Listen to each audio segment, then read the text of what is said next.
Oh boy, it is time for me to finally rant about time turners.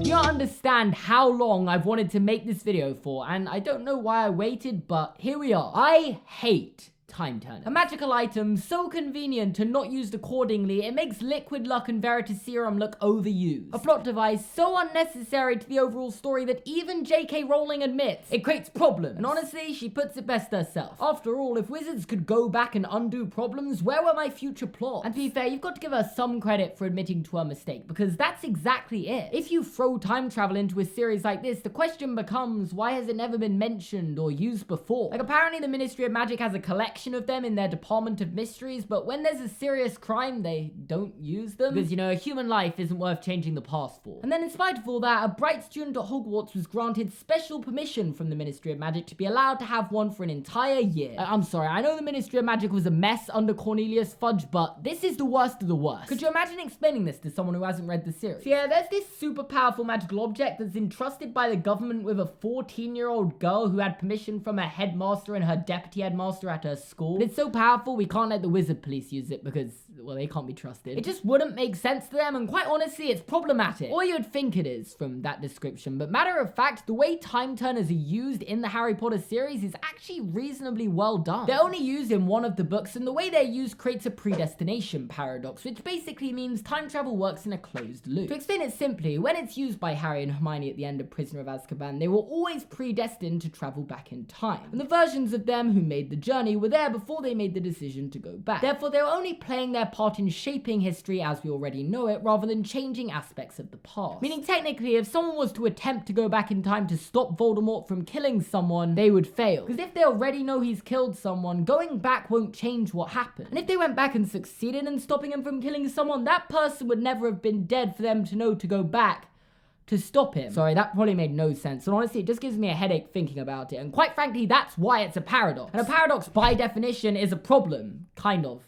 Not really. But time turners create a time travel paradox just doesn't have as nice a ring to it as creates problems, so. But no, I'll be the first to admit the way they're used in The Prisoner of Azkaban is actually okay. It would be better off if they were excluded and the concept of time travel was kept far, far away from the Harry Potter series, but I don't actually have as many problems as you might expect with its use in The Prisoner of Azkaban. And I actually think J.K. Rowling deserves some credit for how she wrote time travel into the series, because I've criticized her a lot this video already, and well, this is something that's actually okay. However, what confuses me is that J.K. Rowling seemingly forgets the principles of time travel she sets in The Prisoner of Azkaban. Because on Pottermore, something I would consider a canon source of Harry Potter information, she writes, all attempts to travel back further than a few hours have resulted in catastrophic harm to the witch or wizard involved. Okay, that holds up. All such experiments have been abandoned since 1899 when Eloise Mingtumble became trapped for a period of 5 days in the year 1402.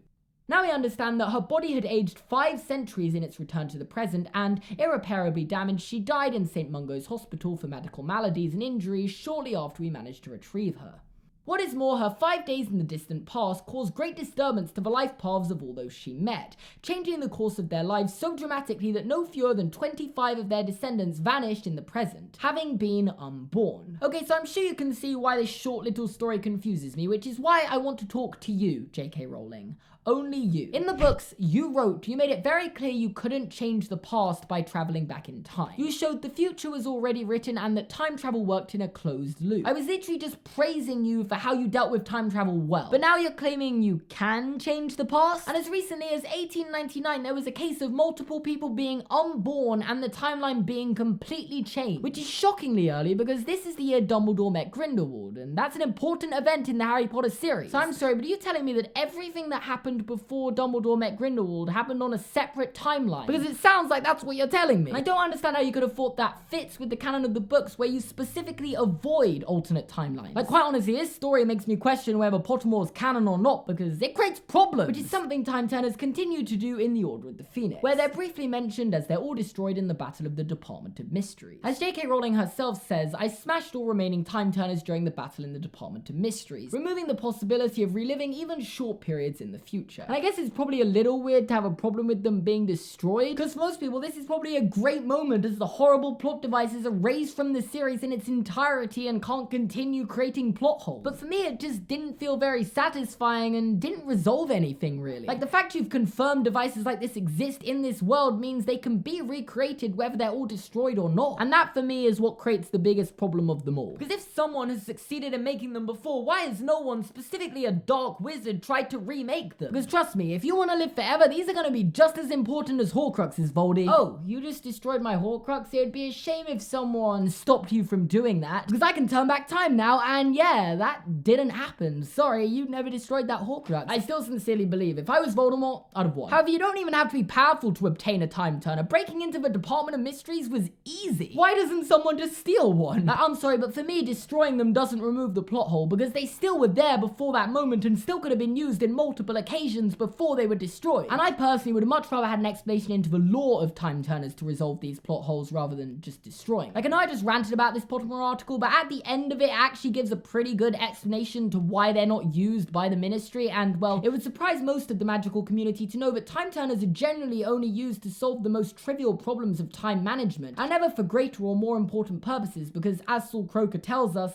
just as the human mind cannot comprehend time, so it cannot comprehend the damage that will ensue if we presume to tamper with its laws. If they just put a paragraph like that in there while also mentioning that no one knows how they were made and despite many have tried to recreate them, no one succeeded, while also not mentioning where they are and how easily accessible they are, that would have been much better than destroying them, in my opinion. However, I don't want it to sound like I'm ungrateful they were destroyed. I am happy they got rid of the plot device so they can't make future stories revolving around it. Because at the end of the day, time travel feels very out of place in Harry Potter, and because of that, time turners create problems. Yep, I think that's a wrap. Pretty solid rant. I do hope you enjoyed this video, and if you like this and want to see other rants, make sure to leave a like. You can check out my other social medias, including Twitter and Instagram, by following me at Gorman Seamus and at seamusgorman4. You can subscribe to my channel by clicking here. You can watch another video by clicking here. You can check out my merch here and in the description down below.